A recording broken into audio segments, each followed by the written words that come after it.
kutoka Pokot Magharibi, Andu Juma, ambako wachimba dhahabu wamefunika mgodini. Atueleze mengi zaidi kuhusu shughuli za uokoaji kwa njia ya simu. Andu Juma, kama unanipata kwa njia iliyo safi zaidi, hebu tujuze mengi zaidi kuhusiana na taarifa hii.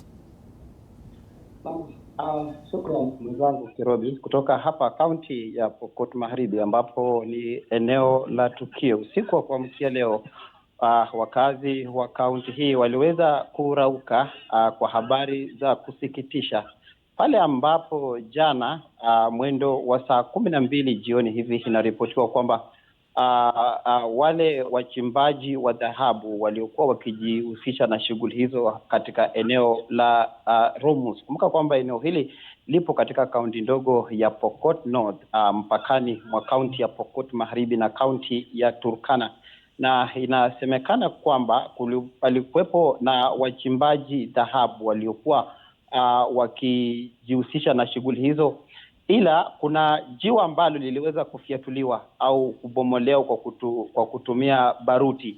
Ila yule ambaye alikuwa anafanya hivyo hakufahamu kwamba kulikuwa na halaiki ya watu waliokuwa wakifanya shughuli hiyo upande ule wa pili, na pindi tu walipojaribu kufiatua jiwe hilo, hapo ndipo watu hao waliweza kufunikwa wakiwa wanaendelea na uchimbaji wa dhahabu hiyo.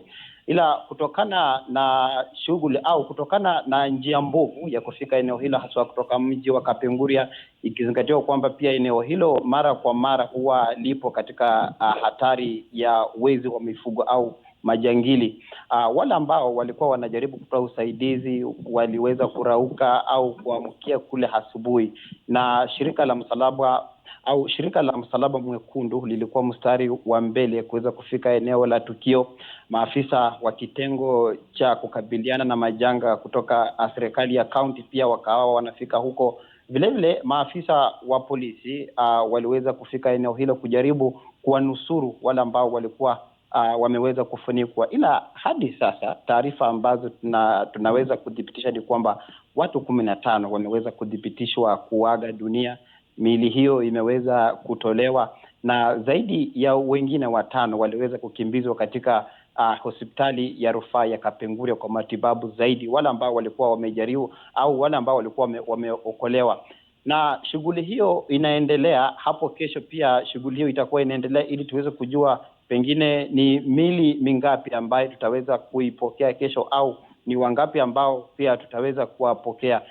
Viongozi mbalimbali wameweza kutoa rambirambi zao, wakiwemo gavana wa kaunti hii ambaye amesema kwamba wanaojihusisha na shughuli ya uchimbaji wa dhahabu ndio wa kulaumiwa, kwa sababu anasema kwamba wengine hawajaweza kupata vibali vya kufanya shughuli hiyo. Hivyo basi wanaendelea kuhatarisha maisha ya wakazi wa eneo hilo.